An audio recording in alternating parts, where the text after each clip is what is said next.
Ontem, brother, eu fui conferir no Social Blade, pra dizer com certeza. Meu canal tinha 500 mil de inscritos, vocês tinham 100 e poucos mil. Nesse tempo eu fui pra quase 600 mil. E vocês estão com 2 milhões e pouco, tá ligado? Cara, isso é muito massa, cara. Parabéns pelo crescimento. Vocês estavam lamentando nos bastidores, não, a gente tá vendo sem grana, você vai conseguir pagar as contas e tal, a gente tá gastando aí um dinheiro que a gente ganhou do Facebook e tal, não sei o quê. E tava lutando pra saber se o negócio ia engrenar. E eu não sei se eu botei fé na hora não, tá ligado? Eu disse, não, vai dar certo e tal, não sei o quê. Pode ser, tomara. Bom que deu. Deus tá do nosso lado, pelo menos uns 2 dedinhos. Talvez.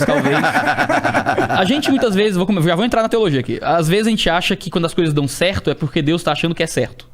E nem sempre é isso. Coisas ruins dão certo também. Sim. Não tô dizendo que o programa de vocês é ruim. Foi isso que eu entendi. Exatamente isso. O que eu quero dizer é que não é porque faz sucesso que necessariamente Deus tá aprovando. Mas ao mesmo tempo, eu acho que pra você ter uma vida bem sucedida, você tem que estar de acordo com o que Deus acha que é uma vida decente. Pra você ser bem sucedido financeiramente, essas coisas? Não. Porque o que a gente tá... qual que é a métrica que a gente tá usando pra determinar quão bem sucedida é uma vida de verdade, né? Porque se a gente... Na minha métrica de bem sucedido mesmo, acho que se você não estiver caminhando junto com Deus ou indo no caminho que ele setou pra você poder ir, eu acho que você não vai atingir esse bem sucedido. Por mais que você seja rico, famoso, influente, poderoso do caralho. Você quer dizer que o nosso padrão, o que a gente define como ser bem sucedido, geralmente... é com certeza fútil e supérfluo. Se a gente olha pra um monte de pessoa e fala, essa pessoa é muito bem sucedida, mas por quê? Porque ela tem poder de decisão sobre coisas? Porque tem dinheiro? Porque as pessoas olham pra ela e elas imaginam um status, um patamar pra essa pessoa? Eu não imagino, porque tipo... Ok, isso é bom, mas isso é um sentimento alheio. É só a percepção das pessoas que tem por você. O que importa pra uma pessoa de verdade é o que ela sente na vida dela, né? E se ela é rica e milionária, mas é triste, infeliz, ninguém respeita ela... A mulher dele trai ele todos os dias. As filhas dele nunca mais falam com ele, odeiam o pai.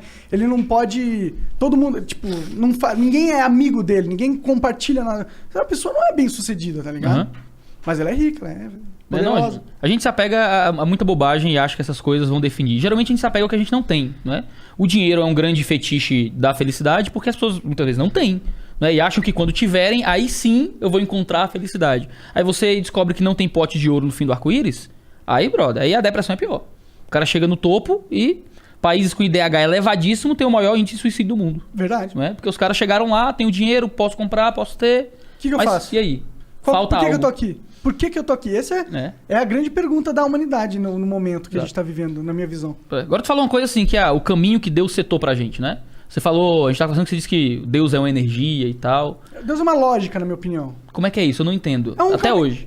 Tipo, eu não sei o que é Deus. Eu não faço a menor ideia que porra é essa, tá ligado? Mas eu sei que essa merda existe, essa parada existe. Eu sei que existe uma direção, é o que eu sinto, tá ligado? Eu sei que existe uma direção, um caminho, existe o lado do mal, existe o lado do bem. Quem que determina o que é o bem e o que é o mal? É Deus, na minha visão, entendeu? Mas eu não consigo dizer que aí, a partir dessa conclusão que existe bem e o mal e que Deus existe, que Deus é algo, que Deus é uma energia, que Deus não quer que eu case... faça sexo antes do casamento, tá ligado? Eu não consigo ter essa interpretação de Deus. Porque a partir do momento que você fala que existe um bem e um mal, um caminho estabelecido por Deus, pra mim isso invoca uma pessoalidade, uma autoconsciência que provém de Deus, né? Porque como é que uma força ou energia impessoal, eu disse lógica, né? Mas que não tem autoconsciência consegue criar determinações comportamentais, morais, ou um caminho do bem e do mal... Porque falar de bem e mal, pra mim, fala-se muito de pessoalidade. Tem que existir uma mente que projeta o seu caráter para formar o que é bem e o que é mal. Sim, mas isso eu acho que talvez é uma ferramenta da nossa realidade como humano. Nós temos que ter um ego para existir neste universo que a gente habita, entendeu? Mas eu não acho que Deus esteja preso a isso. Acho que Deus não necessariamente precisa ter uma pessoalidade. Ele pode ser uma parada que a gente nem entende. A gente entende a pessoalidade porque a gente é uma pessoalidade. E a gente não consegue imaginar uma vontade sem essa pessoalidade. Mas isso não é necessariamente uma limitação de Deus. Talvez uma limitação da nossa percepção. Talvez o que você esteja dizendo é que Deus ele é mais que uma pessoalidade. E não menos. Sim, exato. Entendeu? Deus ele transcende a mera pessoalidade. Ele é... Individualidade para Deus seria... eu acho que é um conceito raso para Deus, ele ser um indivíduo. Acho que ele não é limitado a um indivíduo, sabe? Por isso que é trindade, né? Por isso que a gente fala de Pai, Filho e Espírito Santo.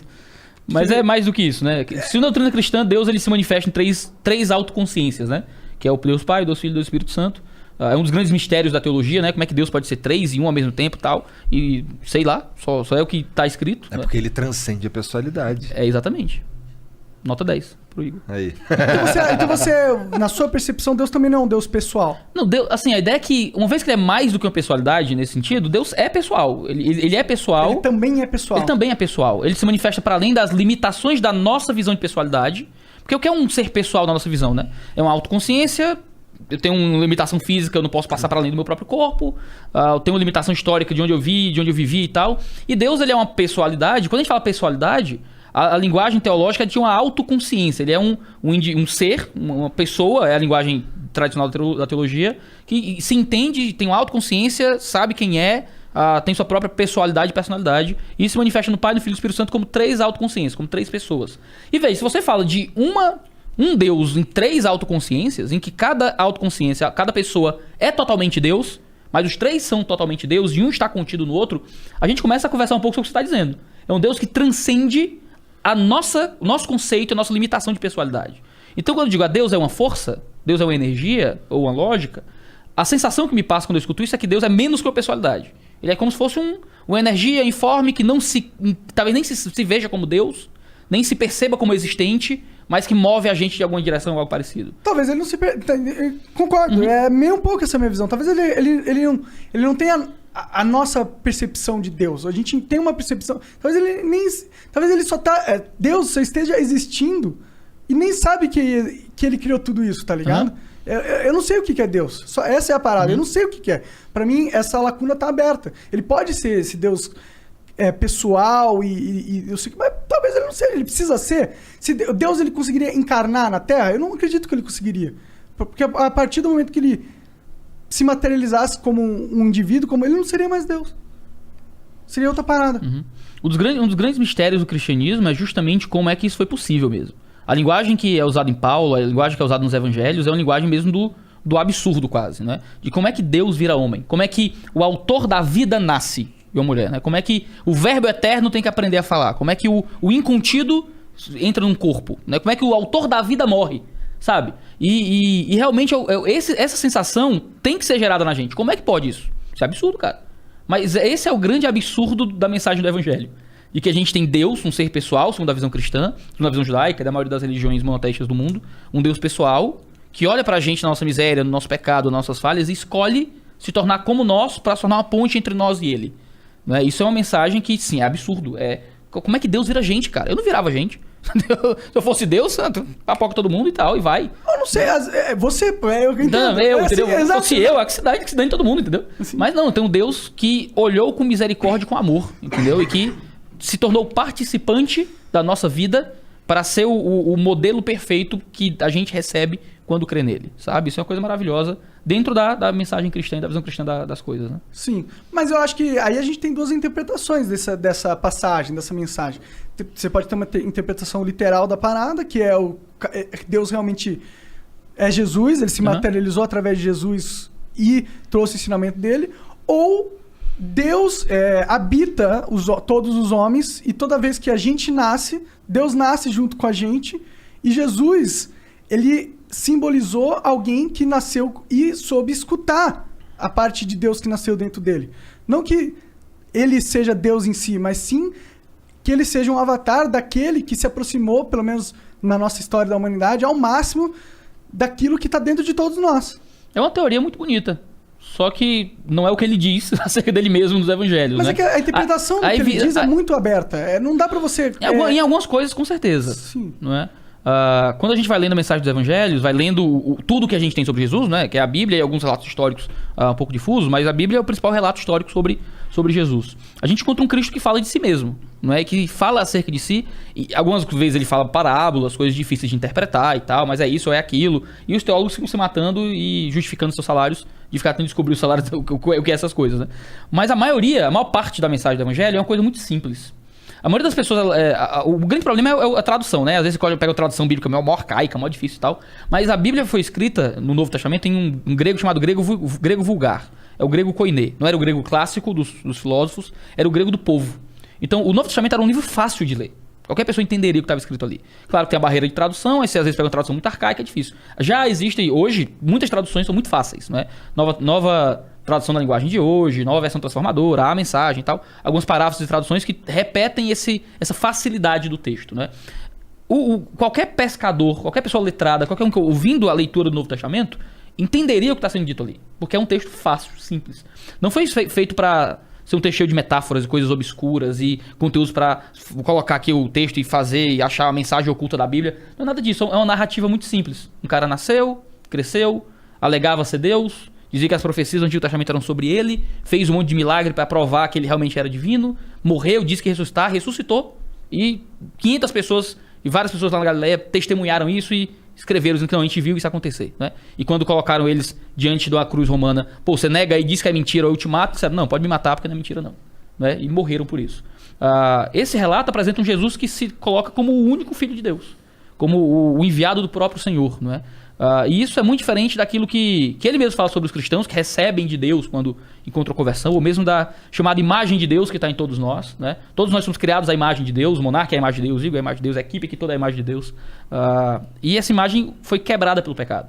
A gente pecou, né? E os nossos pecados, nossas próprias escolhas, fazem com que a gente corrompa essa imagem em nós, né? Então há todos os dias uma luta pela imagem dentro da gente, né? Existe um bem e o mal no nosso coração, existe um certo e um errado. Por mais que os valores mudem de pessoa para pessoa, há uma lei escrita no nosso coração que é comum a todos os homens. Pô, matar é ruim, brother. Quem mata geralmente é uma galera particular da sociedade que é excluída e tal. Estuprar é horrível. Se colocar contra os outros, roubar o que é dos outros é ruim. Então, e isso é comum a muitas culturas, né? Porque existe uma coisa, um imperativo uma lógica moral universal que rege todos nós. Um imperativo moral que existe dentro de nós que vai mudando de pessoa para pessoa. Uns são mais abertos, outros menos. A sociedade vai criando outros valores. Ou a gente vai aprendendo valores ruins também, dependendo do contexto social. Claro, se sacrificava pessoas, virgens. Isso, e tal, exatamente. Cara. Até hoje, tem tribo indígena que sacrifica criança. No Oriente Médio tem mulher que tem que morrer junto com o marido. Essa loucura toda, né? Então, assim, a gente tem um Cristo que se diz Deus. C.S. Lewis, ele escreveu um livro chamado Cristianismo Puro e Simples. O cara escreveu Crônicas de Nárnia. Que ele diz que só existem 3 possibilidades sobre Jesus. Ou ele era louco, ou ele era mentiroso, ou ele era Deus. Porque se chega um cabo aqui e diz, brother, eu sou Deus. Pensa no Henrique Cristo. Sabia que ele ia trazer o Henrique Cristo. Se o Henrique Cristo chega aqui e diz, brother, eu sou Jesus, ó pai. Só tem 3 paradas possíveis pro Henrique Cristo. Ou o cabo é doido, crê fielmente que é Deus sem ser, então é pirado. Ou ele é mentiroso, tá num personagem há muito tempo, que ele sabe que não é Deus, mas finge que é. Ou ele é Deus. Ou ele tá falando a verdade e tem razão. Ou ele tá falando por metáforas. O Henrique Cristo? Não, Jesus no caso. Então, mas esse é o grande negócio. Existem metáforas que ele fala, mas outras passagens não são. Sim, entendi. Tem coisas que ele fala que ninguém nem entende. Ele chega assim, gente, eu sou o caminho, a verdade e a vida. Ninguém vem ao Pai a não ser por mim.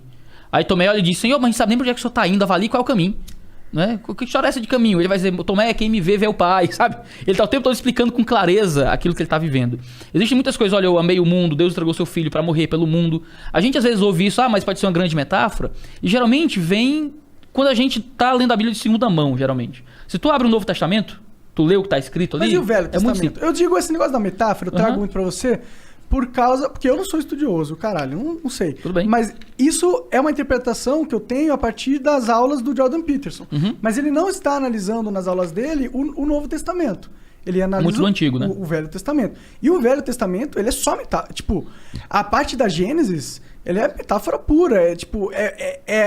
Na minha visão, e na visão do Jordan Peterson, na verdade, né? Os povos antigos...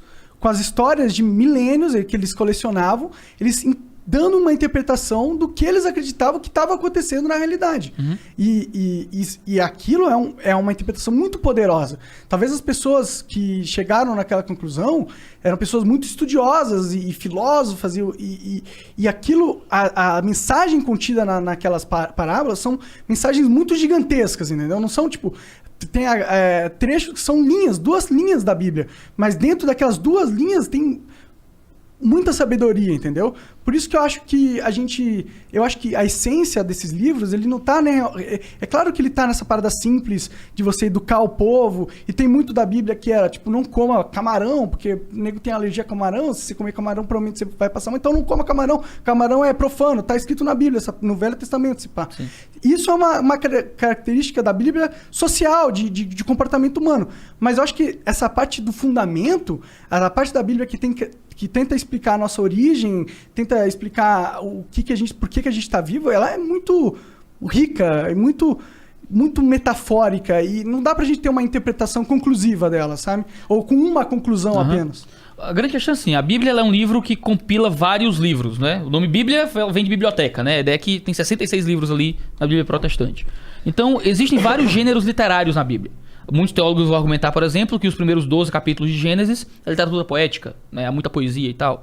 Você entra na literatura profética, Isaías, Jeremias, metade de Daniel, profetas menores, tem muita alegoria ali. É alegoria pra dar e vender, que aí você tem, que é metáfora pra caramba. Mas você tem muito gênero narrativo. Você tem gênero epistolar, que é uma carta, né? O melhor exemplo que eu posso dar é que uma carta de Paulo é uma mensagem no Zap Zap, sabe? Então a mulher manda mensagem e diz, meu filho, vai ali no mercado e compre pão. Você não chega com um livro. Não, imaginei que você estava falando do pão pra alma e tal. É pão, é carioquinha. A gente chama de carioquinha, pão francês em Fortaleza. Né? É pão francês, é pão, porque você lê a mensagem e interpreta o que está dado por causa do gênero literário. Agora, se a mulher manda uma poesia, o livro dos Salmos é poesia. E o livro dos Salmos é cheio de mensagens difíceis, poéticas, é um texto poético. Você escreve uma poesia, tem toda essa característica. A mensagem central acerca de quem é Jesus, o que ele fez, quem ele era, vem de textos narrativos e de textos epistolares. Eram cartas em que um pastor está instruindo a sua igreja, explicando com a lógica greco-romana mesmo, de forma bem clara, alguns pontos. E é uma narrativa muito simples no relato de Jesus. Com seus discursos, com o que ele fazia, de onde ele ia, de onde ele saía e ia para o outro lado. Quando você tenta argumentar que não, isso é uma grande metáfora política, na verdade isso não é isso, é aquilo, demônio não é demônio. Tá? Isso é não respeitar a análise do discurso. Isso é ciência, não é simplesmente opinião. A gente aprendeu que interpretação de texto sempre é opinião, e nem sempre é. Existe um aspecto opinativo, até artístico, mas há um aspecto científico do processo de interpretação de um texto. Não é? Depende da forma que esse texto...